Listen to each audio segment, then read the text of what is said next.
Hello, welcome back to my channel. I'm going to show an art project that I created recently that I've been thinking about and in the process of for a while. So I'm going to show you my piece, talk a little bit about my thoughts surrounding it, the inspiration in my process, and that's going to be that. I don't share a lot of my art on the internet, so this is something that's a little bit nerve-wracking for me in a way, but let's get through it together. So this is an art book by the title of Why Do I Feel Poor? And it is, as you can see, the cover is paper bag handles. It's shaped to resemble a shopping bag, and all of the pages inside are receipts, which I collected over the course of about 4 months. I've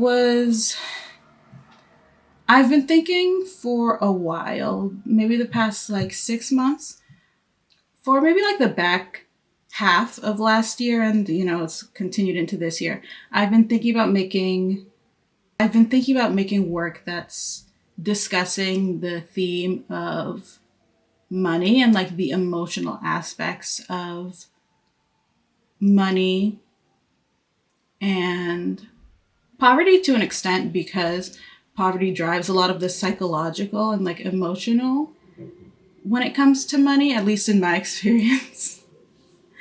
Because, listen, that's the side I know about. But the effects that has on you mentally and on your habits with money as you grow up. The inspiration to specifically do a book made out of receipts is there's this sound on TikTok that goes, I'm probably going to make a TikTok with it and insert it here if I do, but there's this sound that goes, not everyone realizes this, but if you clean the pile of receipts out of your purse and stack them together, it makes a teeny tiny book about why you're broke. And it's funny and on a couple levels, because one, I definitely, the bottom of my purse is sedimentary layers of receipts.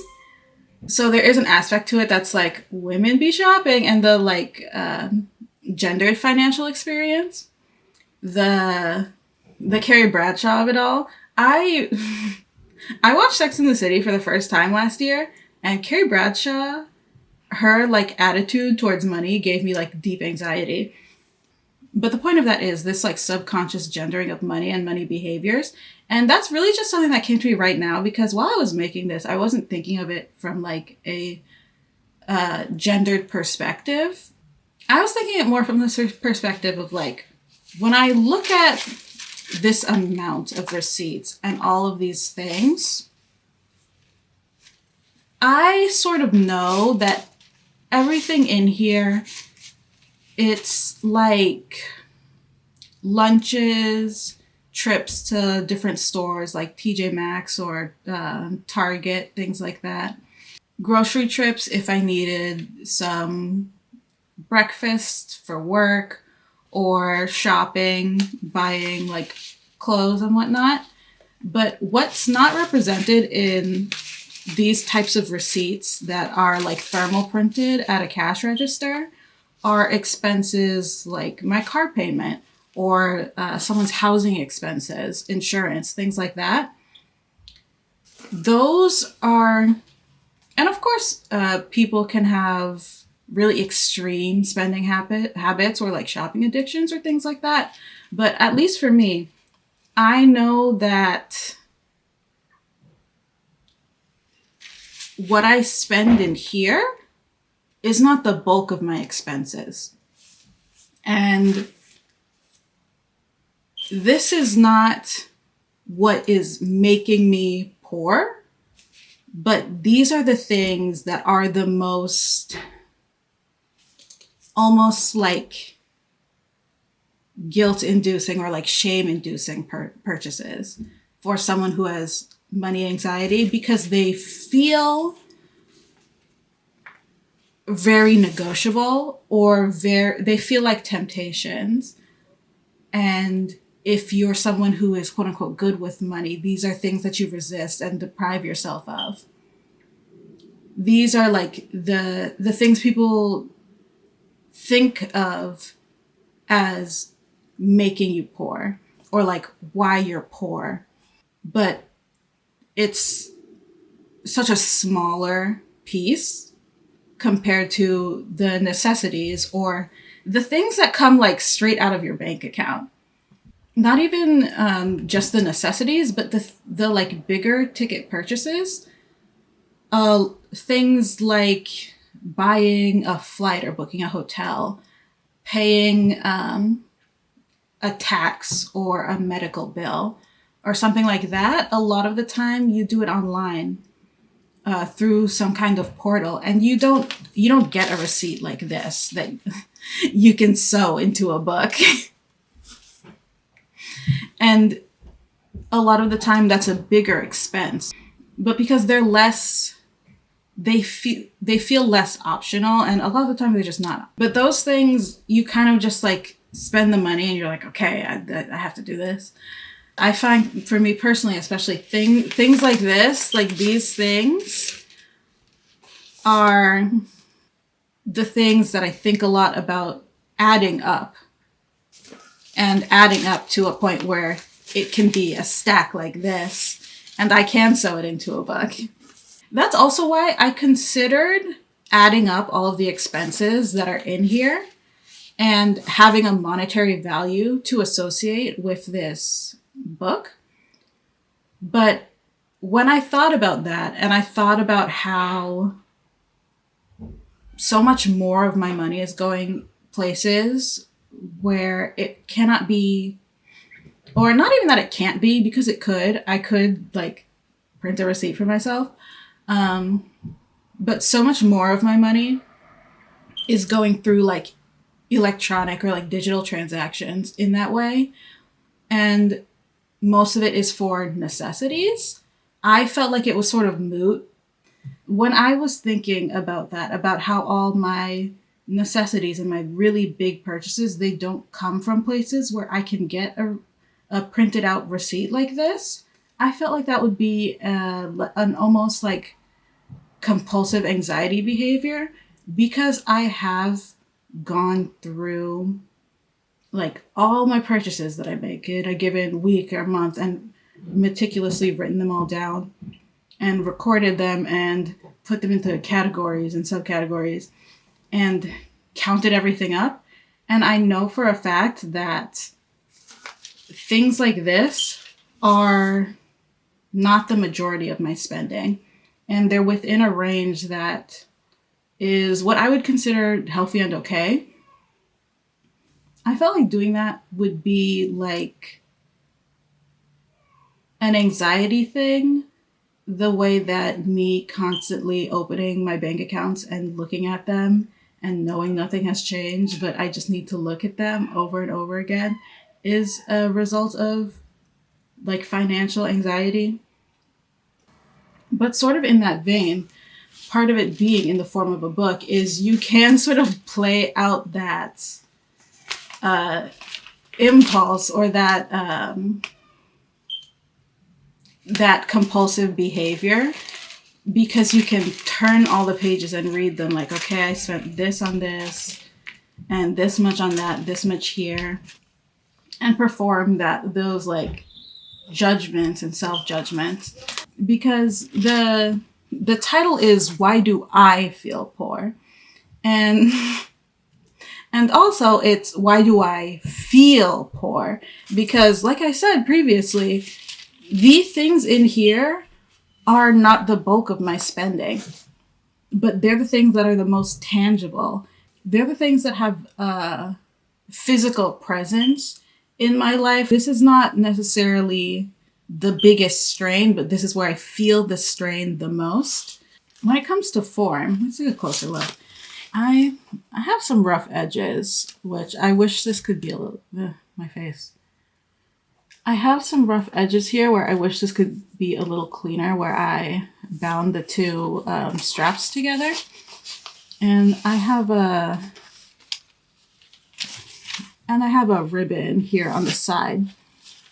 that this, I actually wasn't going to do this, but I do like the way that it looks like enclosed like a bag, and the way that there's a bit of an overhang here from where the receipts are.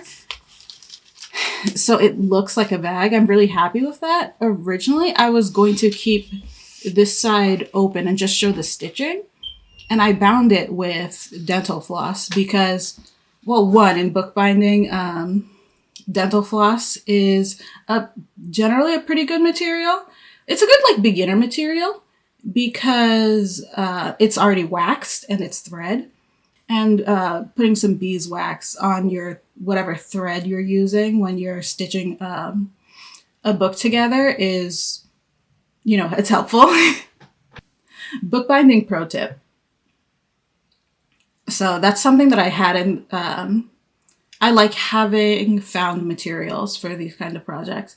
So that aspect of, it was just handy. And then also the aspect of when I was a kid and I would ask my mom to buy me something, she would say, with my teeth? Or with what? My teeth? Instead of just saying no. And it was very annoying to me.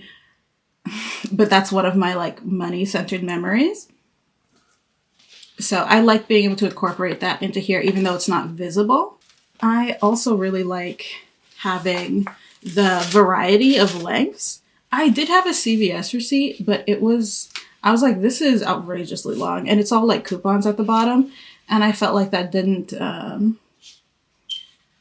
it wasn't giving. It wasn't like in line with what I was going for to just have like a bunch of coupons.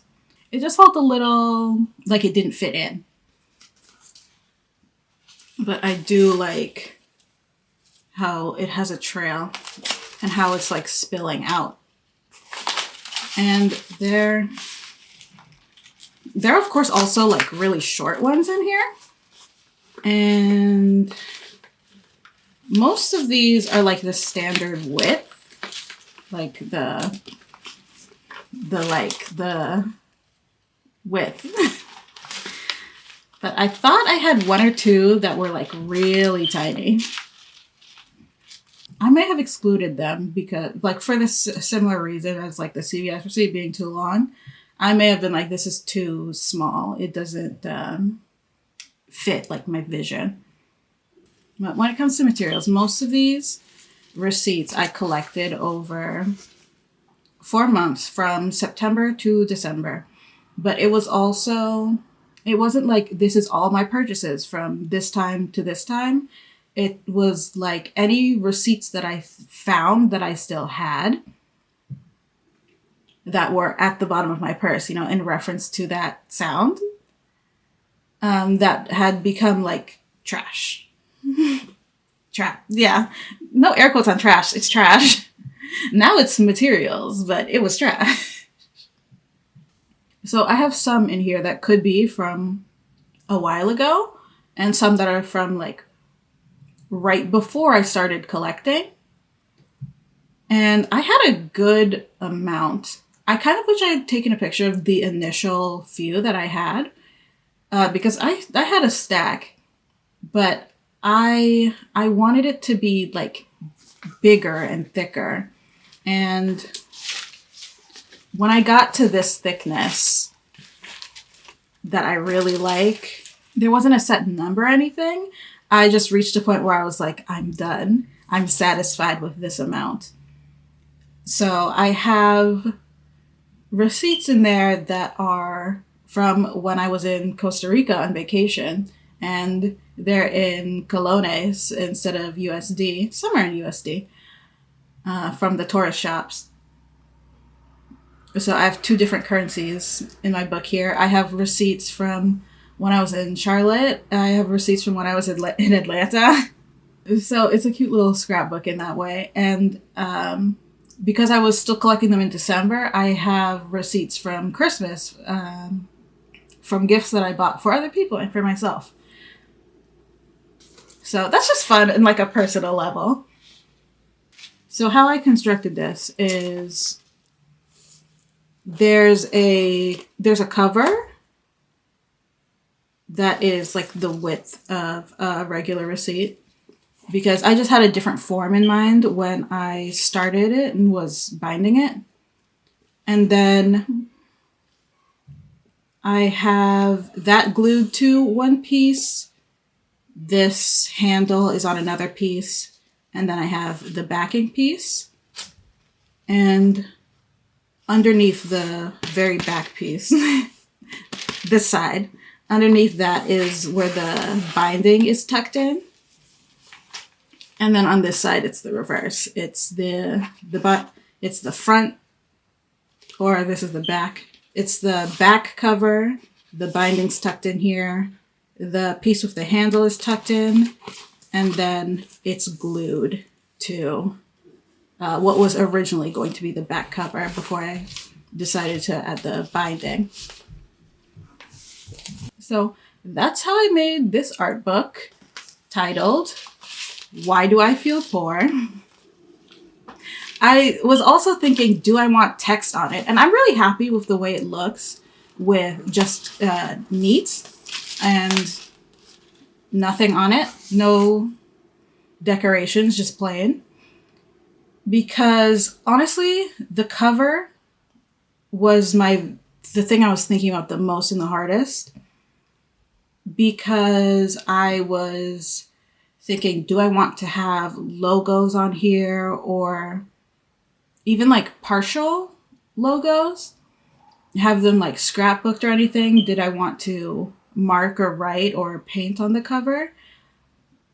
That was something I thought about a lot because as a book, you'd think it should have a title written on it. But at the same time, when it comes to form, I don't like to make art with words because I feel like the material and the form is the language, and that's what communicates the ideas. I don't want words to communicate the ideas if I'm working in the 3D space like this. I just feel like if I'm telling a story with art, it should speak for itself in a way. But again, at the same time, books have words.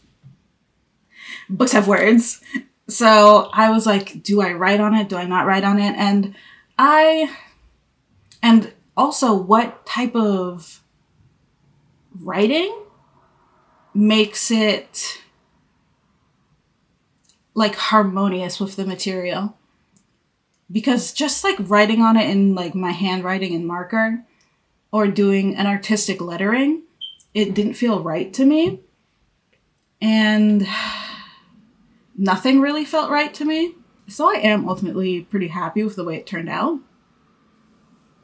And with my decision not to write anything on it. But that was something that was like mildly stressing me out throughout the creative process for a few days. This took a long time because gathering the receipts took a long time, but it also took a long time in the thinking because of that. But to actually put the pieces together, it didn't take that long. It took maybe 3 or 4 days of me like casually working on it between like work and other activities and stuff, like sporadic. Not like I didn't do them like 4 days in a row working only on this. It was like when I had time. So this is what I've been working on, and I'm happy that it's done. I'm intending to make more like art in the physical space this year and add more to my portfolio and hopefully take part in some like artist opportunities. Maybe this year, maybe next year, in the future. But the 2 that I applied to, I got rejected from. The day after I posted my video about getting rejected from one of the opportunities, I got rejected from the other one. And I was like, okay, great. But I felt fine about it. So now I'm just focusing on making stuff. Thanks for hearing about my project. Tell me how this makes you feel. How does the form make you feel? How does the title, Why Do I Feel Poor, make you feel. I'd love to, discuss those things, your feelings and thoughts and like behaviors when it comes to money, because that's something that's been on the forefront of my mind within the past like year. I've been like joking with people like, oh, I'm becoming a finance bro. But really what I've been learning more about, like, yeah, now I have a Roth IRA. But what I've been learning more about is the like psychological side. I feel like my mind has changed a lot when it comes to the power of money in my personal life. So that's going to be it for me. Thanks for clicking on this video and sticking around to the end. Subscribe if you want to, but if you don't, that's cool. Thanks for sticking around, and goodbye.